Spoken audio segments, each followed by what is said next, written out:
All right, I want to mix in a little bit of college. And we're going to get to the Tigers at 5 o'clock because is anyone paying attention?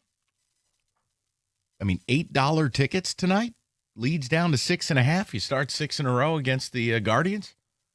Now, I still think they're winning the division, clearly. Cleveland, the pressure's on them. But I feel like everyone's tuned out. And that's really a problem with baseball, not you.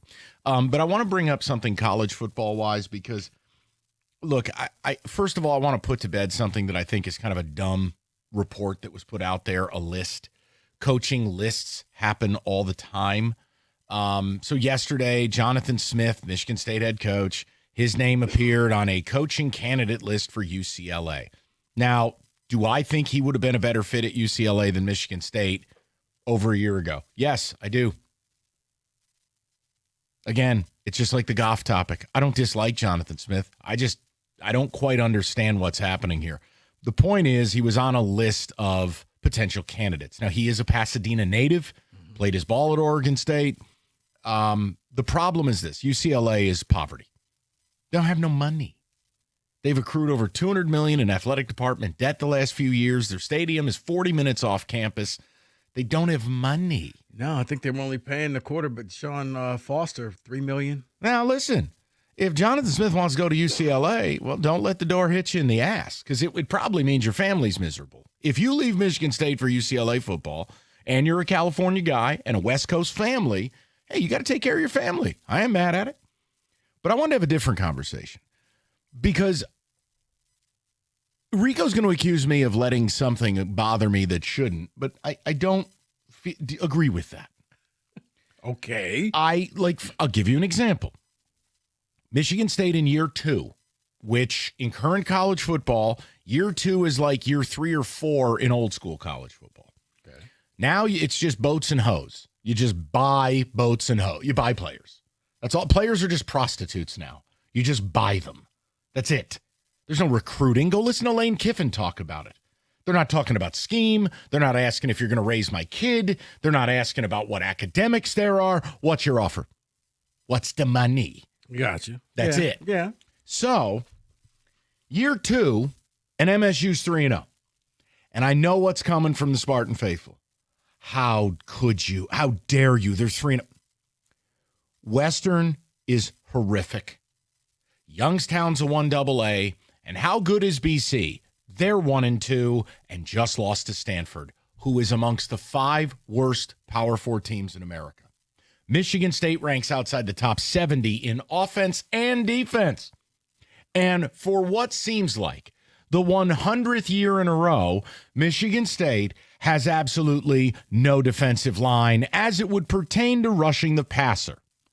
Now, again, boats and hoes, you can buy players. And all offseason, Rico asked the question, I asked the question, are they going to get some DNs here? What is this? And now watching them play, they can't get off the field. They turn anybody into Peyton Manning. Here's what bugs me. Michigan State is an underdog in 8 of their 9 remaining games. Unacceptable. They are a 17.5-point underdog at a not-so-special USC team this weekend. And I don't want to hear about, well, Nick Marsh is questionable. They were a 17-point underdog regardless. Well, they started at 14.5, and I guess with Nick Marsh, it moved to 17. 10 minutes later, it was out to 16. That's called money moving it. It ain't Nick Marsh's kneecap or whatever the hell's going on. Okay. The point I'm making is continue. I want to ask a question. And I don't want to hear about reality or whatever the mealy-mouthed university is going to do. I just want to talk to you about this and fans. To hell with that university. By the end of this year. I feel like I'm about to get yelled at a lot. No, you're not. Go ahead. By the end of this year, will there be a conversation about Jonathan Smith's job security? Because as I sit here right now, 3-0, that's cool. Hope you're ready to go 2-7 the rest of the way. Because if you can't affect the quarterback and you're running Scotty Hazelton welfare zone, I don't know what Joe Rossi's doing. Who you beating?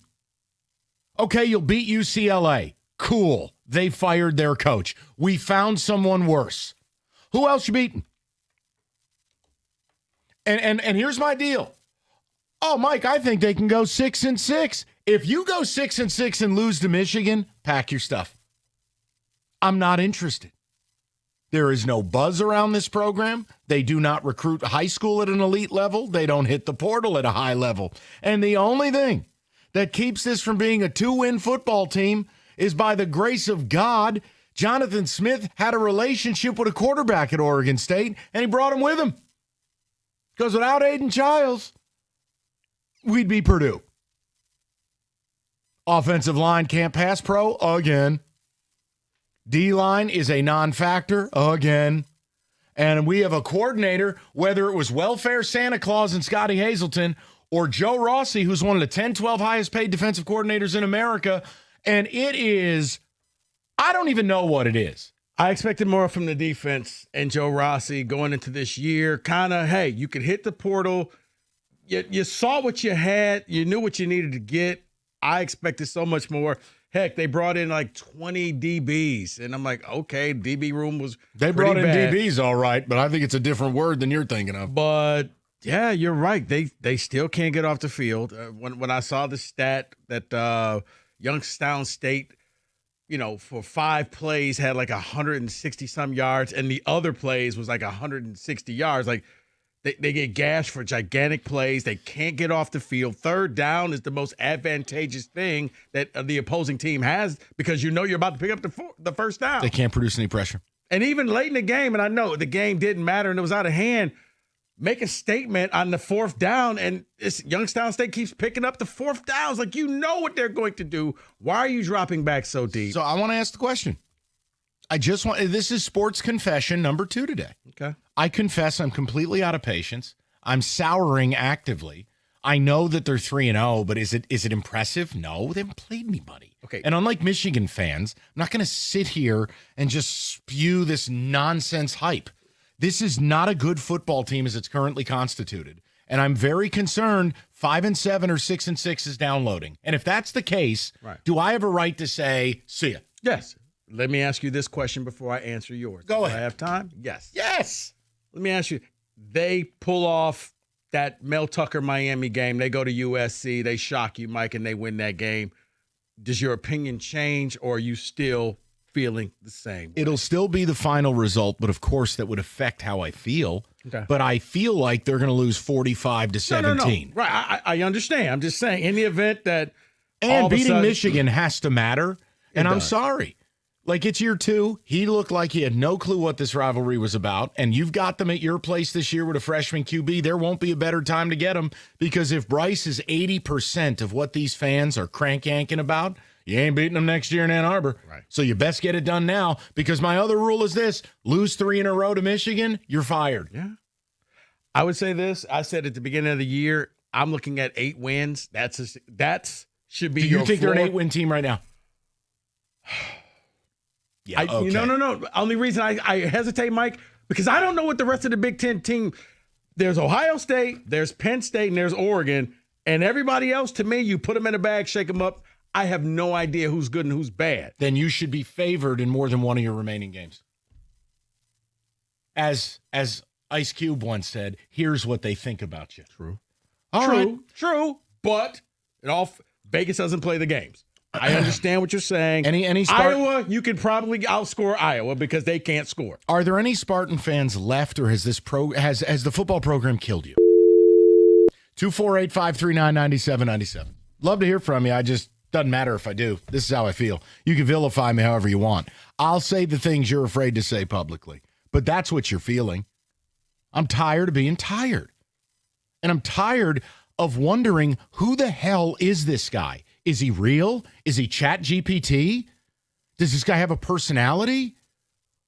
We don't do anything about anything. No, here's the problem with this. When I looked at the schedule, Mike, I told you, there's 8 50-50 games to me, or 60-40 or then whatever. Go get some of them. Right, and they won the first one. That was Boston College. That was 50-50 to me.